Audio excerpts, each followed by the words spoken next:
Pembubaran DPR menjadi salah satu tuntutan yang terus digelorakan, diutarakan oleh seluruh rekan-rekan kita, para mahasiswa, yang diketahui kemarin juga kembali melakukan demonstrasi damai di depan gedung DPR. Teman-teman, pembubaran DPR tentu menjadi salah satu hal yang bisa kita sebut sebagai revolusi, reformasi dari pemerintahan Indonesia. Kita bisa bayangkan anggaran berpuluh-puluh triliun yang dihabiskan hanya untuk menggaji para dewan kita bisa digunakan untuk kebutuhan rakyat Indonesia. Akan tetapi pembubaran ini pun harus atas persetujuan banyak pihak termasuk Presiden Prabowo Subianto. Beberapa kali DPR diketahui pernah dibubarkan, bahkan oleh yang terakhir oleh Presiden Abdurrahman Wahid atau Gus Dur. Dulu Presiden pertama RI Soekarno pun juga pernah membubarkan DPR. Kalau misalnya kita menengok ke belakang di era Gus Dur pernah mengatakan gaji DPR sudah terlalu besar, anggaran yang digunakan sudah terlalu besar, dan kontribusi nyata DPR untuk menyelesaikan undang-undang pun makin kesini makin minim. Bahkan RUU perampasan aset sudah puluhan tahun teman-teman, sejak era Pak SBY, lanjut Pak Jokowi, dan sekarang suksesornya yaitu Pak Prabowo tak kunjung selesai. 2 periode Ibu Puan Maharani dari PDIP memimpin, tak sekalipun rapat pembahasan RUU perampasan aset ini digelar. Jadi saya rasa ini tuntutan dari mahasiswa tepatnya seperti ini. 17 September 2025 adalah batas waktu Presiden untuk melakukan reformasi sebelum rakyat yang akan membubarkan DPR. Itu tuntutannya.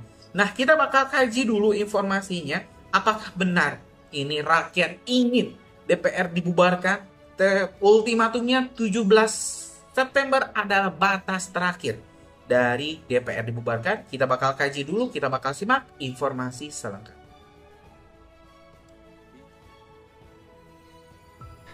Ide cemerlang Presiden Prabowo Subianto membubarkan DPR RI. Batas waktu sampai tanggal 17 September tahun 2025.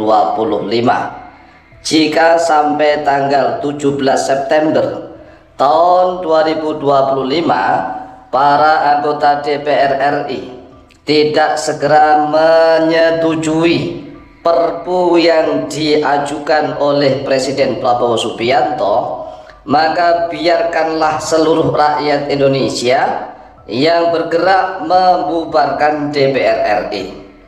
Karena sampai saat ini para anggota DPR RI melempar tanggung jawab kepada Presiden Prabowo Subianto agar segera menyusun dan mengesahkan peraturan pemerintah pengganti undang-undang atau Perpu untuk perampasan aset tindak pidana korupsi. Sedangkan selama 22 tahun RUU perampasan aset tindak pidana korupsi sudah sering diajukan oleh pemerintah kepada DPR RI. Jadi sudah berjalan selama 22 tahun sejak tahun 2003. Bayangkan nih, para anggota DPR RI menyepelekan, menganggap remeh aspirasi dari rakyat dan juga pemerintah agar para anggota DPR RI segera membahas dan mengesahkan rancangan undang-undang perampasan aset tindak pidana korupsi. Tetapi selama 22 tahun itu seolah-olah RUU perampasan aset tindak pidana korupsi ini sangat menakutkan bagi para anggota DPR RI yang katanya terhormat. Oleh sebab itulah sudah saatnya nih Presiden Prabowo Subianto saat ini mengalah. Ngalah saja nggak apa-apa, buat dan susun saja serta sahkan Perpu, yaitu peraturan pemerintah pengganti undang-undang tentang perampasan aset tindak pidana korupsi. Kemudian segera diajukan kepada DPR RI untuk dimintakan persetujuan. Nah, jika DPR RI ternyata tidak mau menyetujui sampai tanggal 17 September tahun 2025, maka rakyat memiliki dasar kuat untuk membubarkan DPR RI. Jadi inilah yang harus dilakukan, karena seolah-olah para pejabat tinggi di negeri kita ini main-main saja di dalam mengatur bangsa dan negara kita. Seolah-olah main-main, hanya permainan sandiwara. Para anggota DPR RI melempar tanggung jawab kepada presiden. Nah, kalau presiden tidak segera mengalah membuat perpu dan mengesahkan perpu tentang perampasan aset tindak pidana korupsi yang diajukan kepada DPR untuk minta persetujuan. Nah, kalau presiden tidak mau mengalah, ini ya rakyat jadi korban. Rakyat jadi korban. Anggota DPR RI melempar tanggung jawab kepada presiden agar presiden mengeluarkan perpu. Kemudian presiden tidak segera membuat perpu, maka lempar-lemparan. Akhirnya hanya lempar-lemparan doang. Kalau hanya usulan, presiden mengusulkan kepada anggota DPR RI agar segera membahas dan mengesahkan rancangan undang-undang perampasan aset tindak pidana korupsi, maka DPR mengelak. Jadi kalau hanya sekedar usulan, permintaan, tidak disusun menjadi perpu, DPR Masya Allah akan mengabaikan bahwa anggota DPR itu kan banyak, orang-orangnya banyak dari berbagai macam partai. Nah, kalau Presiden Prabowo Subianto sudah action nyata, sudah menyusun perpu, mengesahkan perpu tentang perampasan aset tindak pidana korupsi, kemudian segera diajukan kepada DPR RI untuk dimintakan persetujuan. Tapi dikasih deadline sampai tanggal 17 September tahun 2025. Dari masa kemerdekaan 1 bulan nih. Kan kemerdekaan yang sudah kita peringati setiap tahun kan tanggal 17 Agustus tahun 2000, ya 17 Agustus lah, setiap tanggal 17 Agustus. Nah, sekarang ini tanggal 17 September. Berarti kan ada jeda waktu 1 bulan.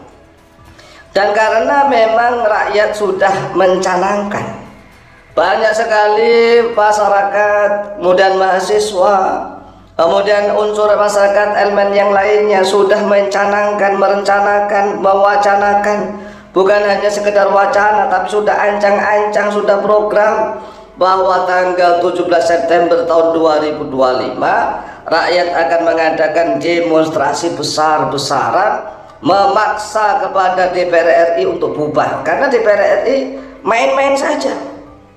Jadi main mata dengan pemerintah, hanya main-main, bersandiwara, mengelabui rakyat.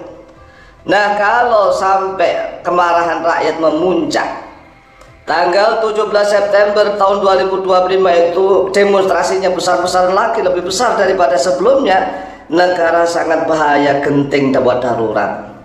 Oleh sebab itulah, semoga video ini sampai kepada Presiden Republik Indonesia, atau sampai kepada kesekretariatan, atau sampai kepada pengurus-pengurus Partai Gerindra. Kami mengusulkan Presiden Prabowo Subianto mau mengalah. Jadi kalau Presiden Prabowo Subianto mau mengalah, sudah menyusun perpu tentang perampasan aset tindak pidana korupsi, sudah disusun, disahkan, dan segera langsung diajukan kepada DPR RI.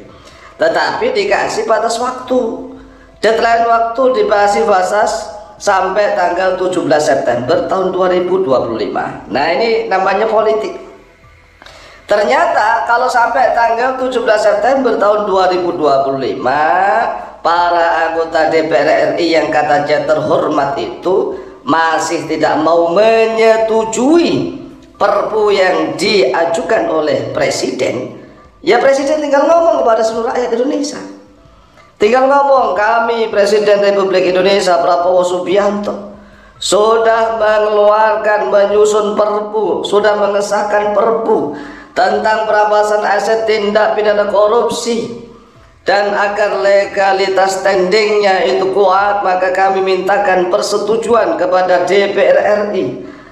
Ternyata sampai tanggal 17 September tahun 2025 para anggota DPR RI tidak mau menyetujui perpu yang kami usulkan. Maka silahkan rakyat rakyat, pengadilan rakyat yang bertindak. Jadi pengadilan rakyat bertindak. Ini kalau memang benar-benar Presiden Prabowo Subianto membela seluruh rakyat Indonesia. Tetapi kalau seandainya Presiden Prabowo Subianto masih memberatkan DPR, ya terserah, kami rakyat kecil hanya mengingatkan. Semoga Indonesia menjadi baldatun thayyibatun wa rabbun ghafur. Allahu akbar, Allahu akbar, Allahu akbar, walillahil hamd.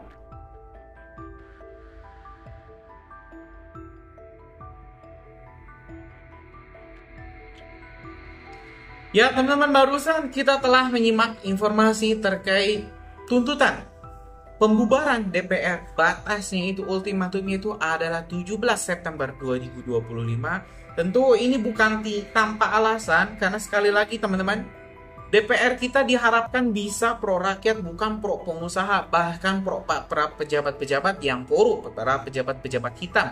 Sekali lagi, RUU perampasan aset dituntut 17 September, tinggal 3 hari teman-teman. Kita bakal tengok, kalau misalnya ya tidak disahkan, maka rakyat punya hak yang jelas untuk membubarkan atau ya merevolusi anggota DPR kita. Permasalahannya memang terlalu banyak untuk saya ucapkan, tapi yang jelas teman-teman harus satu persatu diselesaikan. Yang pertama, dia bisa jadi dengan melakukan reformasi besar-besaran di DPR kita. Mungkin DPR tidak harus dari partai, tapi langsung dari orang-orang cendekiawan yang memang fokus ingin memikirkan bangsa. Tidak usah misalnya seorang public figure, artis, ya influencer yang punya banyak follower, banyak subscriber. Harusnya sih para profesor yang maju, para cendekiawan intelektual, akademisi yang mengisi pos-pos untuk menjadi anggota Dewan Perwakilan Rakyat. Kan itu lebih penting, lebih urgent daripada yang, mohon maaf, yang lenggak-lenggok, nari-nari saat rapat. Ya itulah, ya mungkin negara kita hampir tak terselamatkan. Gimana menurut kalian? Punya pendapat lain? Tulis di kolom komentar, kita bakal diskusikan. Terima kasih. Assalamualaikum warahmatullahi wabarakatuh.